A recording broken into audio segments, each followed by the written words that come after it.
নতুন পুরানো যে ডিআরএম সাহেব ছিলেন উনি তো ট্রান্সফার হয়ে গেছেন গৌতম সাহেব, এখন নতুন ডিআরএম সাহেব এসেছেন, তাই ওনার সাথে সৌজন্য সাক্ষাৎ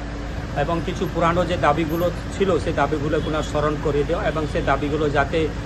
অনেক ডিআরএম মধ্য দিয়ে এটা হয় না, যাতে আপনার সময় এটা পূরণ হয়। বিশেষ করে বীরপাড়াতে আরবি আছে, কামাখ্যাগুড়িতে আরবি আছে, ডোলোমাইটের শিফটিংয়ের কাজ আছে, পাশাপাশি প্যাসেঞ্জার ট্রেন যেটা আগে আলিপুরদুয়ার জংশন থেকে ছাড়তো এবং একটা শিলিগুড়ি জংশন থেকে আসতো, দুইটাই বন্ধ হয়ে গেছে, সেগুলোকে আবার পুনরায় চালু করা এবং বিভিন্ন জায়গাতে আপনার স্টপেজের কাজগুলো আছে, সেই সমস্ত জিনিসগুলো আমি নতুন ডিআরএম সাহেব যিনি এসেছেন ওনার কাছে তুলে ধরেছি এবং ভালো কথাবার্তা রয়েছে। আশা করি বিগত দিনে যে কাজগুলো হয়নি সেই কাজগুলো ওনার হাত দিয়ে সম্ভব হয়ে উঠবে। কাটাতেও আছে স্টপেজ যেটা সাউথ ইন্ডিয়াগামী আছে,